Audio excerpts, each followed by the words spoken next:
একটা জিনিস ভাবতেই অবাক লাগে, তাই না?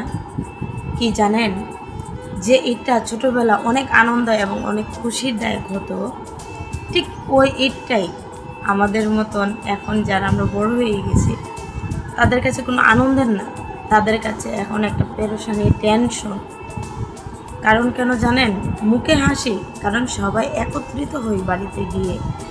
তো অনেকে বাড়িতে যায় না, অনেকের আর্থিক সমস্যার কারণে যায় না, অনেকের বাড়িঘর থাকে না তাই যায় না। কিন্তু বিশ্বাস করেন, ছোটোবেলা কে গেল কে আসলো এটা দেখার সময় নেই, কিন্তু খুবই আনন্দ ছিল।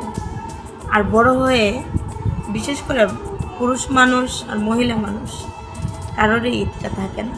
একটা মহিলা মানুষ ব্যস্ত থাকে আত্মীয় স্বজনের মন রক্ষা করার জন্য, কে আসবে কে কী খাবে, তখন ওই জিনিসটা দেখার ব্যস্ততায় থাকে, সে তার প্রতি যত্নশীল তা খুব কমই দেখে।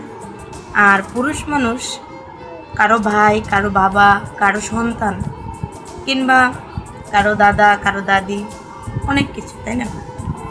তারা ব্যস্ত থাকে, তাদের থেকে তাদের যতটুকু যত্ন আপ্যায়ন করা যায়, কারণ তারা চিন্তা করে ওরা আমাদের বাড়িতে ঘুরতে আসছে, বেড়াতে আসছে, আনন্দটা উপভোগ করতে আসছে। কিন্তু দেখেন, আনন্দটা উপভোগ করতে আইসা ফ্যামিলির ওই দুইটা মানুষের উপরেই চাপ থাকে, সবাই সবার মতন থাকে, কিন্তু ওই দুইটা মানুষের উপরেই চাপ থাকে, সংসারের একজন মহিলা একজন পুরুষ, এটা সবার ক্ষেত্রে।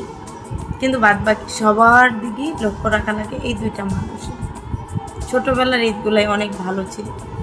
আসলে এখনকার ঈদগুলো না তেমন আনন্দ দেয় না, আনন্দ আসে না। এখনকার ঈদগুলা টেনশন, পেরেশানি নিয়ে আসে, এটা কিন্তু বাস্তব।